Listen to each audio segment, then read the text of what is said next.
Hi there, this is Martin Goulding from Guitar World magazine and welcome to this month's Last Licks column. This month we're going to be taking a look at the two-hand tapping technique, which was famously brought to attention in 1978 upon Van Halen's debut release, which featured two-hand tapping showpiece Eruption, and from here on became a popular element within the new modern rock style. Our first example is a sextuplet arpeggio bass lick in the style of Eddie Van Halen. Let's check it out played up to speed.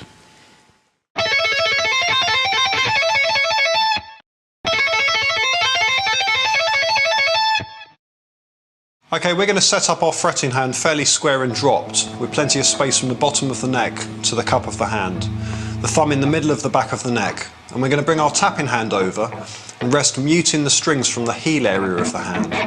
As an exercise, try brushing through the strings, muting everything except the high E string. Now, many other great players from the early 1980s used their first fingers to tap, but we're going to use our second finger so we can more easily integrate this technique into more conventional areas of playing, like legato or sweeping techniques, for example.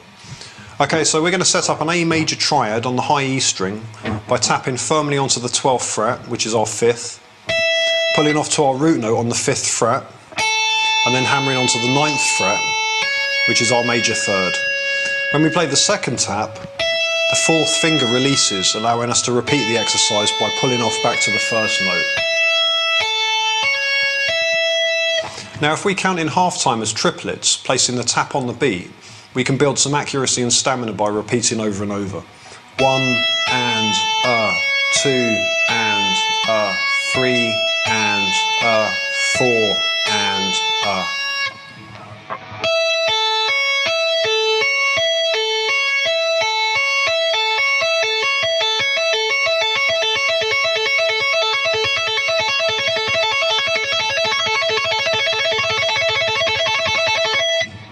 Now on the of 4, if we're counted as triplets, there's an anticipation which helps to set up the move to an F major triad. 1 and 2 and 3 and 4 and 1 and 2 and 3 and 4 and which repeats twice, and then there's an embellishment to the melody with the tap moving up a tone.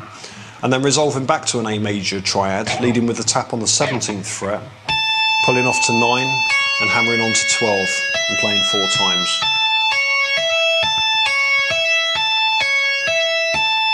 Let's take a look at the example played through slowly.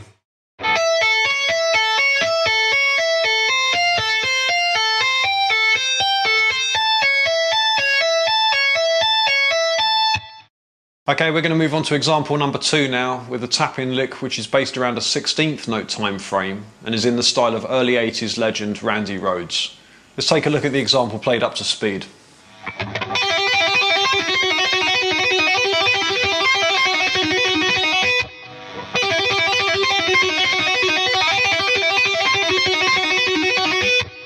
Okay, so we're on the B string with an E minor triad, tapping on 12, pulling off to 8, and then to 5, before hammering back onto 8, and then back to the tap.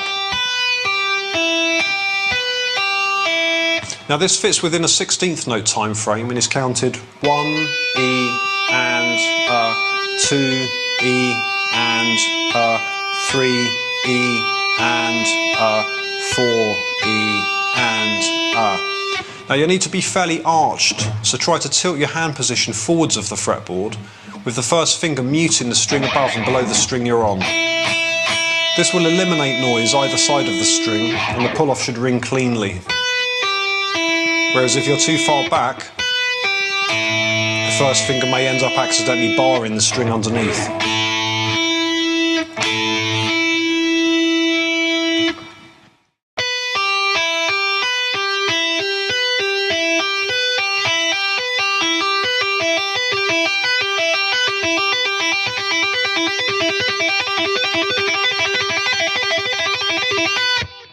So on beat 4, the tap moves up a semitone, 1 E and 2 E and 3 E and 4 E and 1 E and this sets up the change to an E flat diminished triad in bar 2. With the tap coming down a semitone to resolve. Let's take a look at the example played through slowly.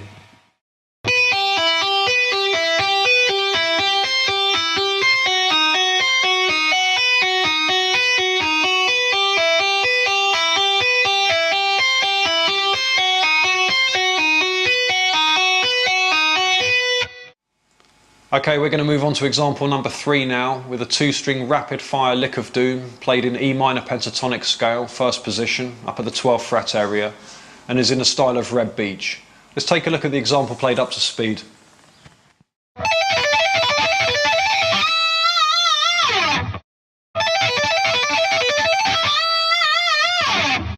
Now we can visualise this next example within the framework of the E minor pentatonic scale, starting on the high E string up at the 17th fret with a tap, pulling off to 12 and then hammering onto 15 with the 3rd finger.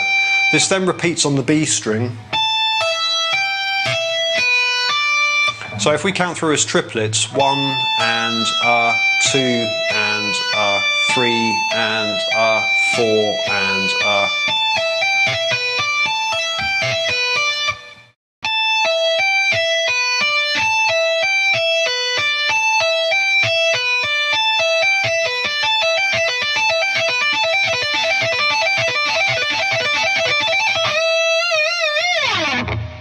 on the 4th repetition there's a turnaround.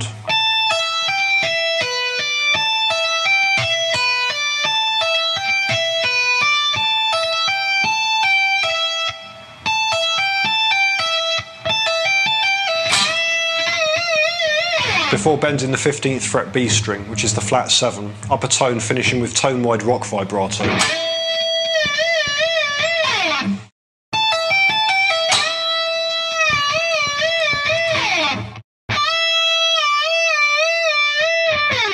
Let's take a look at the example played through slowly.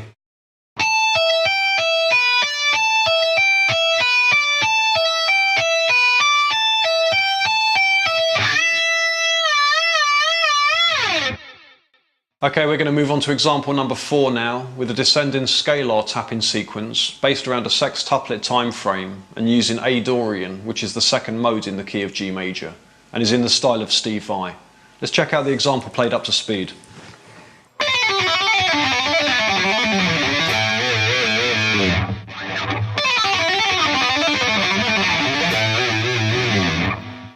Right, we're going to start by setting the fretting hand up square and dropped, with plenty of space from the underside of the neck to the cup of the hand, and the thumb square in the middle of the back of the neck.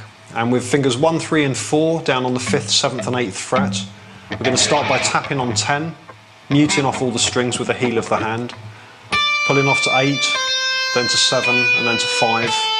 And then we're just going to pause for a minute and develop that little fragment as triplets. So 1 and 2 and 3 and 4 and 1 and 2 and 3 and 4. And then from here we're going to hammer down from nowhere using the 4th finger onto the 8th fret B string. 1 and 2 and that's to be hit nice and hard and from a height, especially at first if you're in the early stages with this technique. Try to really come down with real positivity on that note. 1 and 2 and then rolling back to 7 and 5 and then hammering back on 7, 8, arriving at the 10th fret tap on the B string. So 1 and 2 and 3 and 4. And then from that 10th fret tap, the motif then moves further down the scale, hammering here onto the 7th fret, pulling off to 5 and 4, and then a tap on the 9th fret. Same on the D string, 7, 5, 4. 9th fret again on the D string. Hammering onto 7, 5 and 3. Hammering back on, bringing the index finger over, bringing the pick into place. And finishing with pull downwards tone-wide rock vibrato. Let's check it out played through slowly.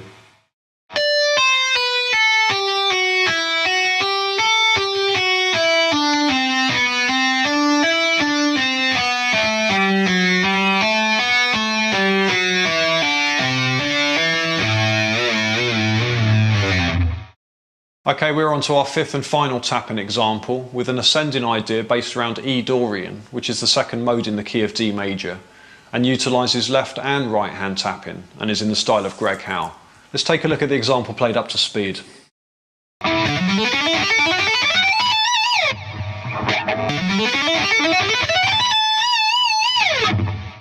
So this next example starts with a hammer on from nowhere on the D at the 10th fret low E string, followed by a hammer on to 12 using the 3rd finger, and then a tap on 14.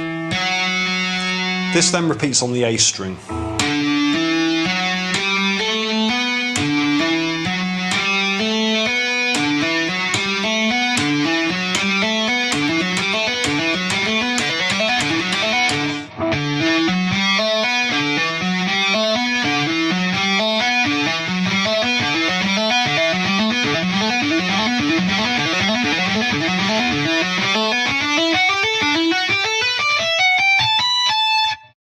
Try to hit down hard and from a height on the hammer-on from nowhere.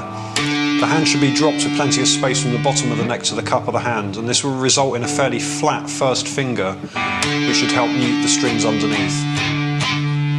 When on the A string, the first finger fleshy tip will also land muting the string above. From here we ascend to the D and G string with 11, 12 and 14.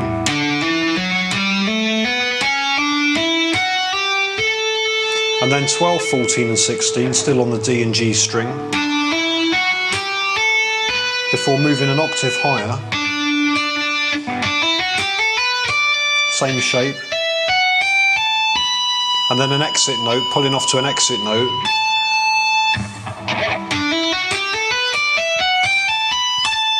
which can either be played with conventional vibrato or Greg Howe's characteristic sliding vibrato. Let's take a look at the example played through slowly.